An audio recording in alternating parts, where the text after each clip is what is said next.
Muito bem, então vamos abrir as Bíblias em Gênesis capítulo 12. Gênesis capítulo 12.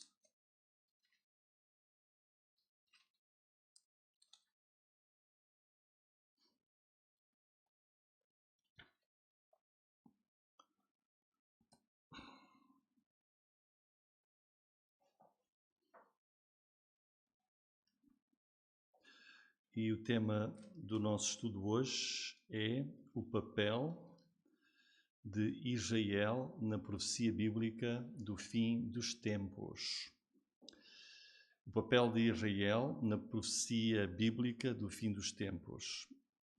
Neste passado dia 14 de maio, ou seja, no domingo, 14 de maio de 2023, foi celebrado o 75º aniversário da fundação, da criação do Estado de Israel, que ocorreu em 14 de maio de 1948. Portanto, 75 anos de existência deste novo Estado, da fundação do Estado de Israel. Durante cerca de 20 séculos, não muito depois da morte, da ressurreição de Jesus, o Filho de Deus, o Messias, enviado, e que foi rejeitado por Israel, foi crucificado. E durante depois disso, estes cerca de 20 séculos, os judeus viveram e sobreviveram fora da sua terra. Foram perseguidos e quase exterminados em muitos lugares. Até que há 75 anos, numa resolução das Nações Unidas, foi fundado o Estado de Israel. E os judeus voltaram a ter a sua terra e voltaram a ser uma nação independente. E nós precisamos de entender o que a palavra de Deus nos revela sobre este povo judeu, sobre esta nação.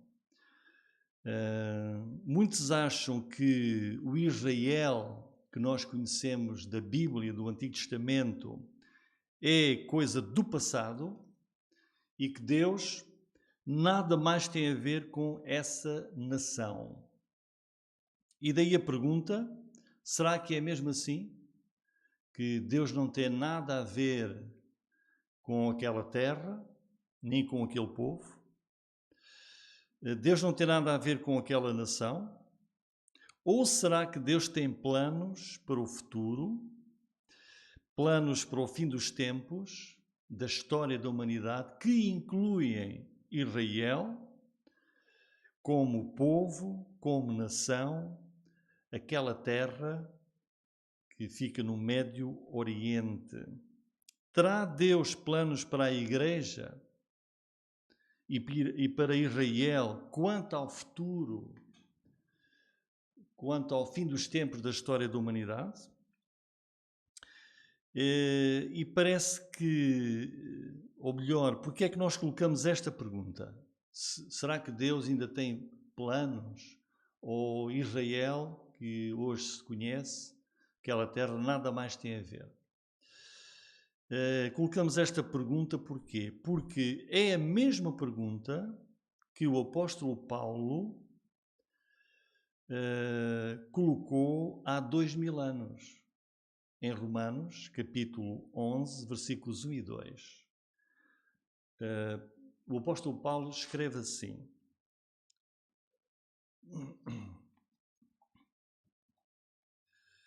Digo, pois, porventura rejeitou Deus o seu povo? De modo nenhum. Porque também eu sou israelita, da descendência de Abraão, da tribo de Benjamim. Deus não rejeitou o seu povo que antes conheceu. Diz aqui o apóstolo Paulo. Ou seja, Paulo faz a pergunta: Porventura Deus rejeitou o seu povo? E o mesmo Paulo dá a resposta a essa pergunta. E a resposta é: de modo nenhum. É uma expressão muito forte, uma expressão grega, que em português poderia ser desta forma: não, não, não. É uma rejeição total, pensar que Deus, diz aqui, que Deus se esqueceu, Deus rejeitou, Deus não tem mais nada a ver com aquele povo que Ele escolheu e que nós conhecemos nas páginas do Antigo Testamento. Vejam aqui a referência várias vezes a Israel. De modo nenhum, porque eu também sou israelita. Paulo diz: eu sou israelita, eu sou judeu. Versículo 2: Deus não rejeitou o povo que ele antes conheceu. E por isso vamos ler o capítulo 12, versículos 1 até 3 de Gênesis, que é o tema da nossa mensagem. E isto mostra-nos também uma vez mais a importância deste livro. Diz: Ora, o Senhor disse a Abrão: sai da tua terra, da tua parentela e da casa de teu pai, para a terra que eu te mostrarei. E far-te-ei uma grande nação, e abençoar-te-ei, e engrandecerei o teu nome, e tu serás uma bênção. E abençoarei os que te abençoarem, e amaldiçoarei os que te amaldiçoarem. E em ti serão benditas todas as famílias da terra. Nós não podemos esquecer que cerca de 27%, mais de um quarto da Bíblia, é escatologia. É profecia que nos leva para os planos que Deus tem para a história do mundo e para o final da história da humanidade. Cerca de 27% da Bíblia é sobre o fim dos tempos. No entanto, há muitos crentes que não se preocupam muito com este tema e muitos pastores que não falam sequer sobre Israel. Porquê? Por vários motivos. Primeiro, motivos ideológicos e políticos. Quer dizer, nós todos sabemos que há em permanência um duro e permanente conflito entre palestinianos, árabes e judeus. Por isso, muitos acham que falar sobre Israel é muito mais um tema político, ideológico, e por isso muitos não se preocupam nem abordam o tema Israel. Outro motivo que leva muitos pastores a não falarem sobre Israel, e aqui temos que dizer que as notícias que nós vemos nas televisões e lemos nos jornais, regra geral, são contra Israel, como apresentando Israel como aquele que é o mau da fita, como aquele que é o agressor, naquela região do Médio Oriente. Outros pastores não falam sobre Israel porque interpretam a Bíblia dizendo que, com a vinda de Jesus, Deus fundou a Igreja e a Igreja substituiu Israel. É a chamada teologia da substituição. Acham que aquilo que Deus falava e as promessas que Deus tem e os planos que Deus apresenta sobre Israel passaram para a Igreja, que foi fundada pelo Messias, Jesus, quando veio ao nosso mundo. E por isso acham, desta forma, que este moderno Estado de Israel, fundado há 75 anos, nada tem a ver já com Deus e sequer com a Bíblia. E esta teologia da substituição diz que quando Israel rejeitou Jesus, rejeitou o Messias há 2000 anos, então significa que tudo culminou ali com Jesus, com a sua morte e ressurreição e regresso ao céu, e tudo passou a focar-se na igreja que Jesus fundou. E por isso, pensando precisamente nesta celebração, no dia 14 de maio, dos 75 anos da criação do Estado de Israel, gostava que nós víssemos as Escrituras e aprendermos o que Deus ensina sobre Israel. Se terá sido um acaso, é a fundação desse Estado, como se fundou outro Estado qualquer na Terra. Nós certamente já ouvimos dizer que a terra de Israel, lá aquele pedaço de terra no Médio Oriente, lá ao fim do mar Mediterrâneo, que esse lugar é o centro do mundo. E a capital, a cidade de Jerusalém, é o centro de Israel. E o templo, aquele lugar que era o centro da adoração desse povo e que hoje restam apenas lá aqueles muros da destruição do templo pelos romanos no ano 70 da nossa era, e que esse templo então fica no centro da cidade de Jerusalém. E por conseguinte, se Israel, aquele pedaço de terra, fica no centro do mundo, e se Jerusalém fica no centro de Israel, e se o templo fica no centro de Jerusalém, o templo, esse lugar que é o centro da adoração dos judeus, fica no centro do mundo. O que é verdade é que Israel está no centro da profecia bíblica para o fim dos tempos. Nós vemos isso, por exemplo, em Daniel capítulo 9, na conhecida profecia das 70 semanas, que iremos ver numa mensagem posterior. Mas vamos hoje concentrar-nos aqui nestas palavras de Deus com Abraão, em Gênesis capítulo 12, versículos 1 a 4. E no pacto que Deus fez, na aliança que Deus fez com Abraão. Porquê é que tem este nome de Deus ter feito um pacto, um acordo com Abraão? Porque é um pacto, é um acordo, uma aliança, um contrato que Deus fez com Abraão há 4.000 anos atrás, 2.000 anos antes de Jesus vir ao mundo. E aqui Deus faz 5 promessas a Abraão. E são promessas incondicionais. E então vamos registrar este termo. São promessas incondicionais. Porquê? Porque Deus fez vários pactos e conhecemos na palavra de Deus, mas este aqui, Deus não põe condições. Deus não diz, olha, eu prometo-te isto se tu fizeres aquilo. Portanto, o pacto de Deus com Abraão é um pacto, uma aliança, sem exigir condições. E qual é a primeira promessa que Deus tem aqui? Vejam. Ora, o Senhor disse a Abraão, sai-te da tua terra, da tua parentela e da casa de teu pai, para a terra que eu te mostrarei.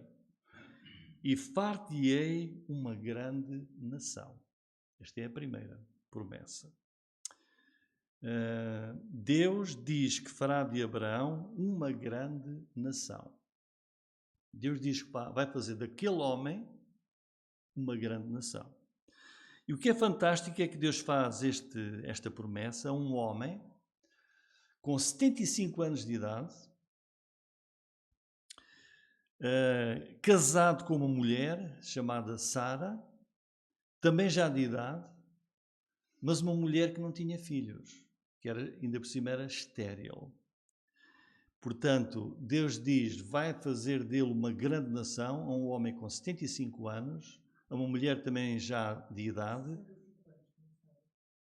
mas nesta altura Abraão tinha 75 anos e ela 65, exatamente. Ela tinha 65.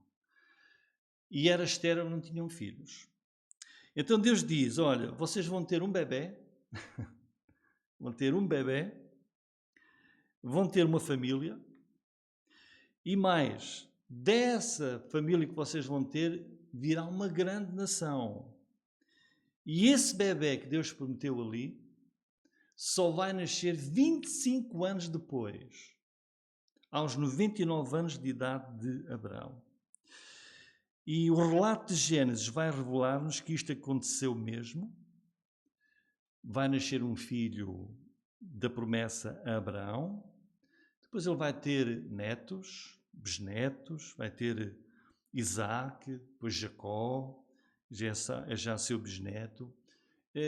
As famílias, esta família que aqui nasceu depois vai para o Egito, uma circunstância de fome, ficam lá cerca de 400 anos e vão sair de lá pela mão de Deus entre 2 a 3 milhões de pessoas. Viram para a terra para a qual Deus chamou aqui Abraão inicialmente, que é Canaã, terra prometida, que é hoje onde está o Israel dos nossos dias. Estabelecem-se ali uma nação que vai continuar a crescer, uma monarquia, muitos reis. Estamos a passar a história rapidamente. E vai acontecer muitas coisas com este povo judeu.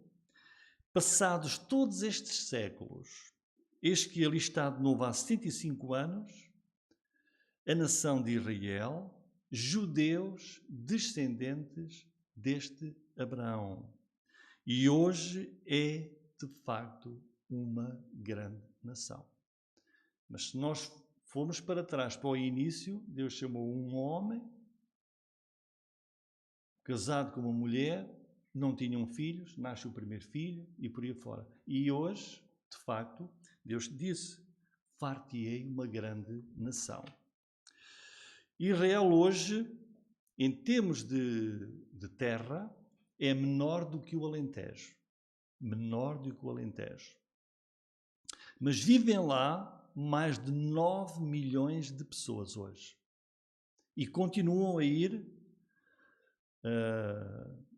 a dirigir-se muitos diariamente para constituir a sua vida em Israel. Destes 9 milhões de pessoas que vivem ali, quase 7 milhões são, de facto, judeus. Uma grande nação. E se nós contarmos, como Paulo escreve aos Gálatas, os filhos da fé em Jesus Cristo como descendentes de Abraão, mas por causa da fé em Jesus, então serão muitos mais milhões. Far-te-ei uma grande nação. Foi a promessa inicial de Deus. E este pacto de Deus com Abraão incluía, vou aqui só salientar uma coisa, incluía uma terra. Versículo 1.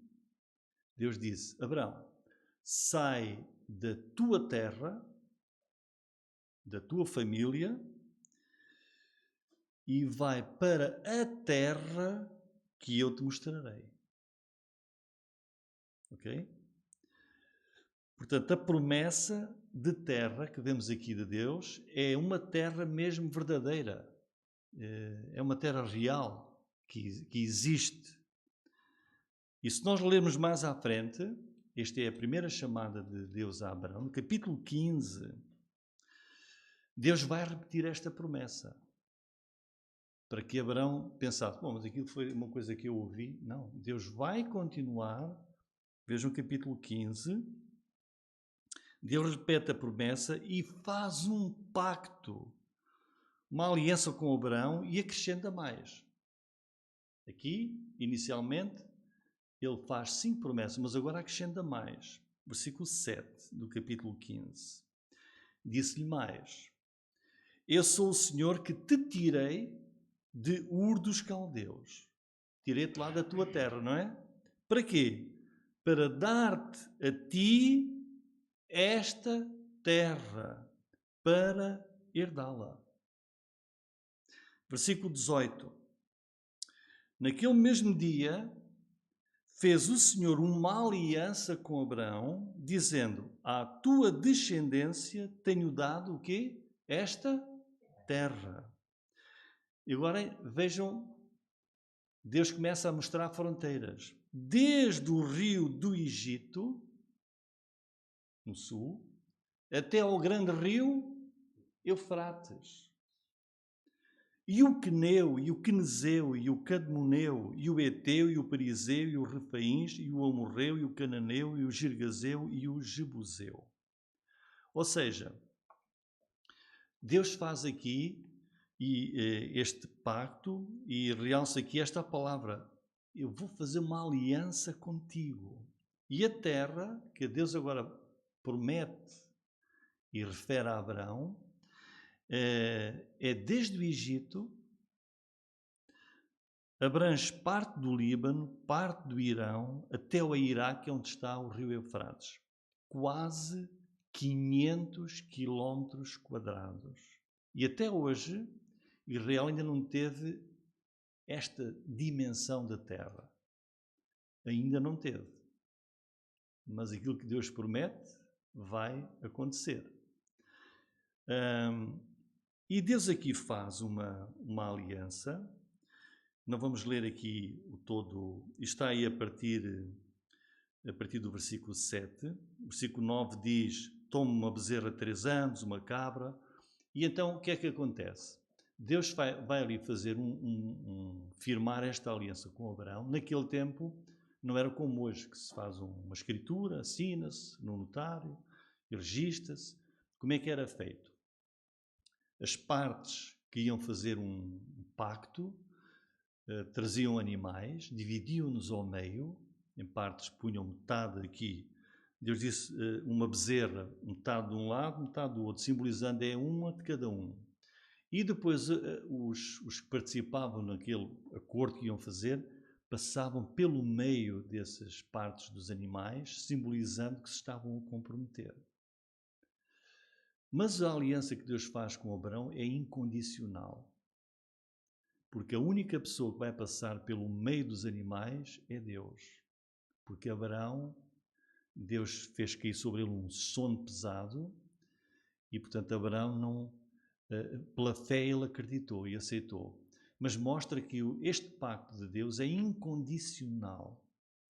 Deus não pede condições, dizendo, olha, isto vai ser assim se tu fizeres isto. Não. É incondicional.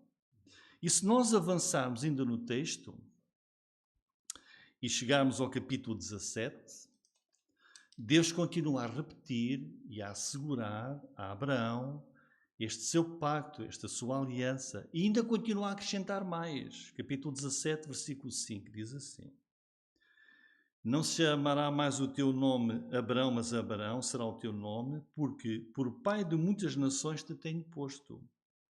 E te farei frutificar grandissimamente.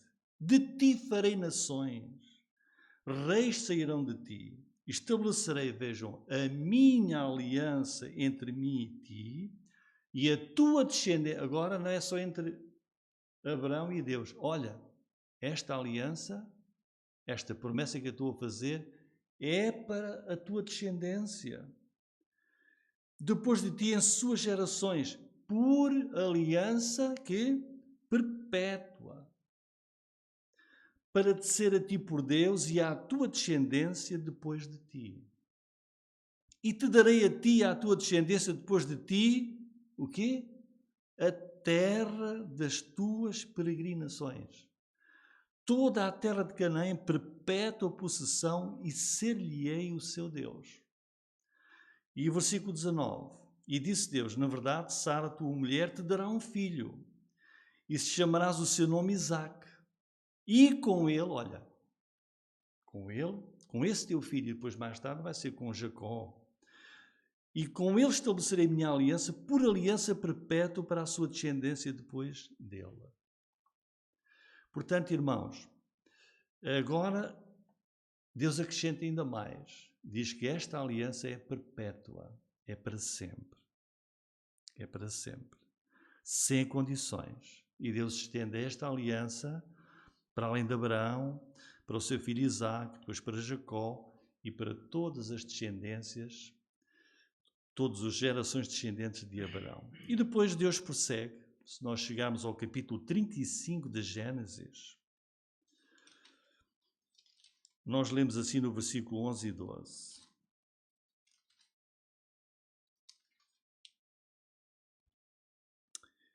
Disse-lhe mais Deus: Eu sou o Deus Todo-Poderoso, frutifica e multiplica-te. Uma nação, sim, uma multidão de nações sairá de ti e reis procederão dos teus lombos. Olhem agora, e te darei a ti a terra, que tenho dado a Abraão e a Isaac e à tua descendência, depois de ti darei a terra. E esta aliança de Deus prossegue, quando nós chegamos, por exemplo, ao livro de Deuteronômio, já com o povo regressado do Egito, com o povo a caminhar para a terra prometida, no capítulo 1 de Deuteronômio, Deus aqui já com Moisés, nós lemos assim, no capítulo 1, versículo 21, Moisés a falar: Eis aqui o Senhor teu Deus tem posto esta terra diante de ti, sobe, toma posse dela, como te falou o Senhor Deus de teus pais, não temas e não te assustes. E esta aliança, este pacto de Deus com Abraão, move-se por todo o Antigo Testamento. Podíamos ver 1 Samuel 12, Salmo 94, Salmo 106, Jeremias 30 e 31, Isaías 14, pelos profetas, etc, etc. E Deus vai advertir o povo através dos seus profetas, dizendo: ainda que o povo venha a ser, que veio, desobediente, Deus vai castigá-los. E nesse castigo de Deus, Deus chega a expulsá-los da terra que Ele lhes deu, a terra prometida, e castigando-os, tirou-os dessa terra. E por isso assim, nós sabemos que por séculos os judeus continuavam a ser um povo real, mas espalhado pelo mundo sem terra. E quando parecia impossível que os judeus, que Israel, além de povo, pudesse também ter uma terra, como qualquer outra nação, eis que há 75 anos isso se tornou realidade. Porque Deus expulsou-os no seu castigo, mas prometia: mas eu vou trazê-los de volta. Vou trazê-los de volta, por causa da aliança que eu fiz com Abraão.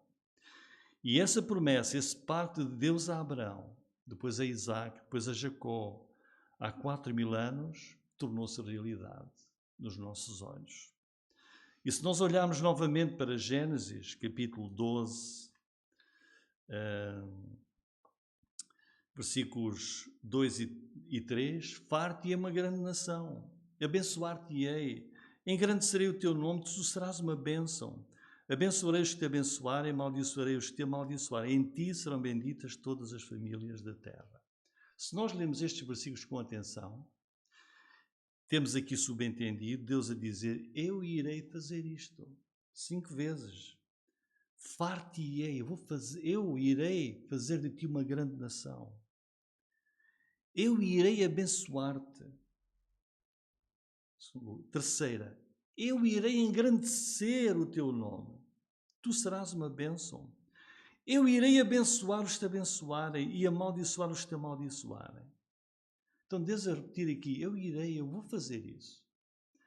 E se alguma pessoa disser: Deus disse isso, mas Ele não fez ou não vai fazer, não podemos dizer isso de Deus, porque Deus não muda e Deus é fiel.